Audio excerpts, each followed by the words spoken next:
Macron et Poutine se préoccupent de la crise politique en Algérie. En France, le chef de l'État français Emmanuel Macron a reçu lundi 19 août à sa résidence d'été au fort de Brégançon, le président russe Vladimir Poutine pour un entretien bilatéral avant le sommet du G7 qui aura lieu du 24 au 26 août 2019 en France. Au centre des discussions entre les deux hommes, un sommet en Ukraine, la guerre en Syrie et la situation politique en Algérie qui préoccupe au plus haut point les deux chefs d'État européens. Emmanuel Macron et Vladimir Poutine ont évoqué les sujets dont ils se sont entretenus dans la soirée du lundi, lors d'un point de presse. Au menu, la crise en Ukraine et en Syrie, les manifestations des Gilets jaunes ou encore la situation politique en Algérie. Selon certaines sources, les événements en Algérie auraient occupé une partie des débats entre les deux dirigeants, qui ont partagé leurs préoccupations quant à l'évolution de la situation politique du pays. Les deux présidents européens, qui se gardent depuis le début de mouvements de contestation populaire le 22 février dernier de toute ingérence dans les affaires internes de leurs partenaires stratégiques,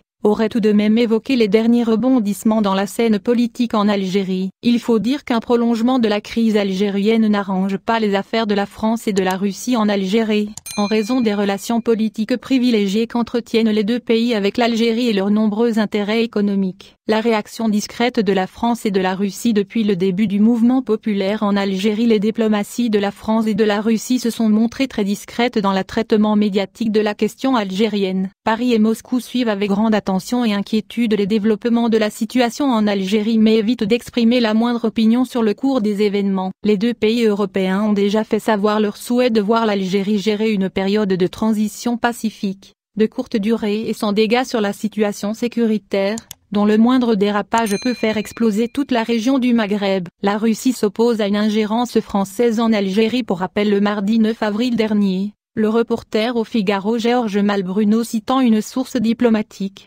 avait affirmé que les services de renseignement russes auraient transmis un message à leurs homologues français, leur affichant l'opposition de Moscou à toute forme d'ingérence française dans le choix du nouveau régime algérien. Selon Georges Malbruno, qui se réfère à un diplomate français, les services secrets russes ont averti la France d'une manière directe sur une éventuelle intervention de Paris dans le processus de transition en Algérie. La Russie aurait affiché son refus de voir les autorités françaises influencer le changement du régime en Algérie en faveur d'une partie ou d'une autre.